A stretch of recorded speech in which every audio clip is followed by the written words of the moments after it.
الله أكبر الله أكبر لا إله إلا الله.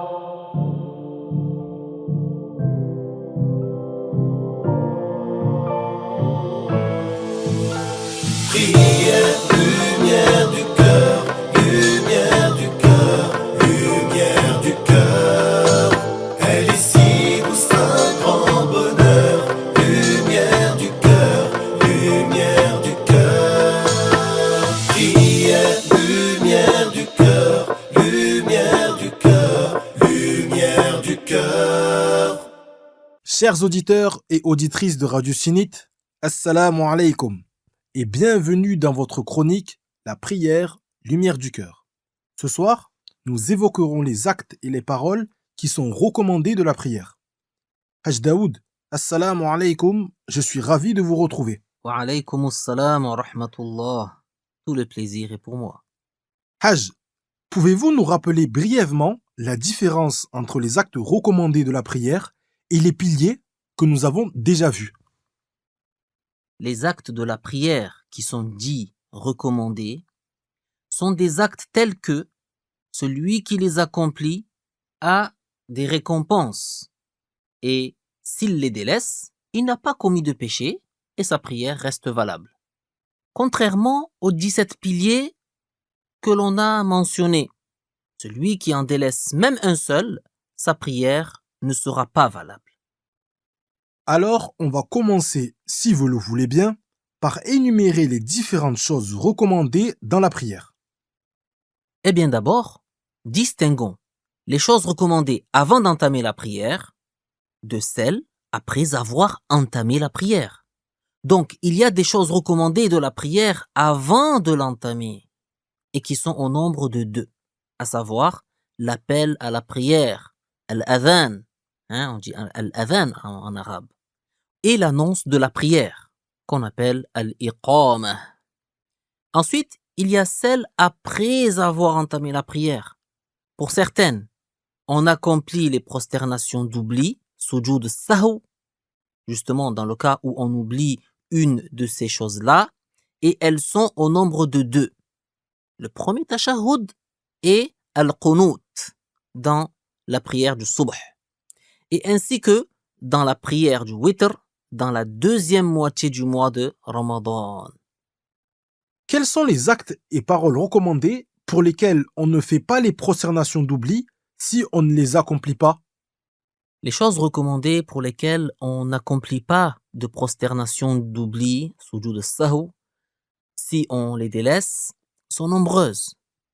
Parmi ceux-là, il y a le fait de lever les mains lors de la formulation du takbir de l'entrée en rituel, ainsi que pour l'inclination et pour le redressement de l'inclination. Ou encore poser la main droite sur la main gauche, sous la poitrine et au-dessus du nombril. Mais aussi pour un homme, d'écarter entre les pieds d'un empan, et c'est la distance qui sépare l'extrémité du pouce de l'extrémité de l'auriculaire, lorsque l'on écarte les doigts d'une main, et ce, pour une main de taille moyenne. Il y a aussi le fait de réciter l'invocation du tawajjuh. Alors, quelle est cette invocation? On dit وجهت وجهي للذي فطر السماوات والأرض حنيفا مسلما وما أنا من المشركين إن صلاتي ونسكي ومحياي ومماتي لله رب العالمين لا شريك له وبذلك أمرت وأنا من المسلمين. Qu'est-ce qu'elle signifie? Elle signifie: je recherche l'agrément de celui qui a créé les cieux et la terre, éloigné de toute religion autre que l'islam, musulman, je ne suis pas au nombre des associateurs. Certes, ma prière, mes actes d'adoration, ma vie et ma mort appartiennent à Allah, le Seigneur des mondes. Il n'a pas d'associé. De cela, j'ai eu l'ordre et je suis au nombre des musulmans. Aussi, de faire at-ta'awwuz, rechercher la protection de Allah contre le shaitan maudit. Et c'est recommandé dans chaque rak'ah en disant A'udhu billahi minash shaitanir rajim. Ou encore de dire Amin à la suite de la récitation de la Fatiha. Donc, tout ce que vous venez de citer est recommandé dans la prière. Oui, mais ce n'est pas tout. Il y a aussi de réciter à voix basse quand c'est recommandé et à voix haute quand c'est recommandé. Quant à la femme, il lui est recommandé dans la prière de baisser la voix en présence d'hommes ajnabi. Il est également recommandé de réciter une sourate après la Fatiha. La sunnah est réalisée avec la récitation d'une ayah. Mais il est préférable de réciter une sourate entière. Cette récitation d'une sourate n'est pas recommandée dans la 3e rak'ah du Maghrib, ni dans les 3e et 4e rak'ah de la prière à 4 rak'ah, c'est-à-dire celle de Al-Dhuhr, du Asr et du Isha. Il y a aussi le fait de dire Allahu Akbar lors de la descente pour les prosternations et l'inclination et lorsque on se relève des prosternations. Il y a aussi le fait de dire avec le commencement du redressement de l'inclination Sami'allahu liman hamidah. Cela signifie Allah exauce celui qui lui fait les louanges. Et la parole Rabbana lakal hamd, ce qui signifie notre Seigneur, louange à toi, lorsque on s'est redressé. Masha'Allah, Masha'Allah. Ça fait un grand nombre de choses recommandées pour lesquelles on peut obtenir des récompenses. On vous écoute pour la suite.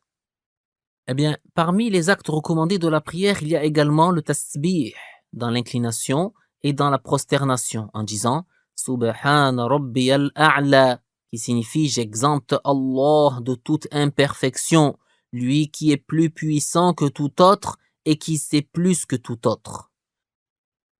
Toujours dans la prosternation, il est recommandé que l'homme décolle ses coudes de ses côtes et éloigne son ventre de ses cuisses. Quant à la femme, elle regroupe son corps.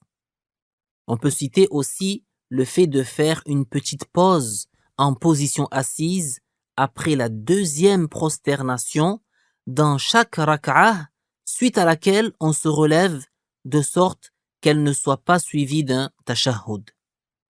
Il y a des manières de s'asseoir dans la prière qui sont recommandées, n'est-ce pas? Effectivement, al-iftirash est recommandé dans toutes les positions assises. Qu'est-ce que c'est al-iftirash?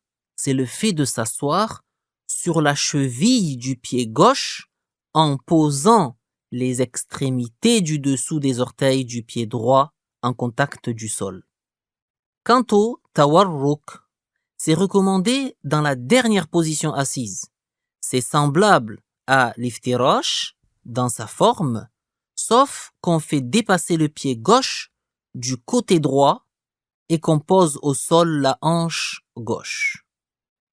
Il y a aussi le fait de poser les mains sur les cuisses dans la position assise en dépliant la main gauche et en repliant la main droite, sauf l'index, et on le relève lorsqu'on dit « Illallah » dans le tashahhud, comme signe de la croyance en l'unicité de Allah. Ajdaoud, une dernière question, s'il vous plaît. On voit certaines personnes hocher la tête lors du salam de la prière. Qu'en est-il? En fait, il est recommandé de se tourner vers la droite pour le premier salam et vers la gauche pour le deuxième, en maintenant la tête droite sans l'incliner. Il faut d'ailleurs savoir que le deuxième salam est lui-même recommandé. Que Dieu vous rétribue en bien, Hajj Daoud, pour toutes ces explications. Amin. Chers auditeurs et auditrices, notre interview est à présent terminée. N'hésitez pas à la réécouter sur notre chaîne YouTube APBIF-officiel et à la partager auprès de vos proches afin qu'ils puissent également profiter de ce bien. Que Dieu agrée notre jeûne. Amin. Et à très bientôt. Inch'Allah. Wassalamu alaykum.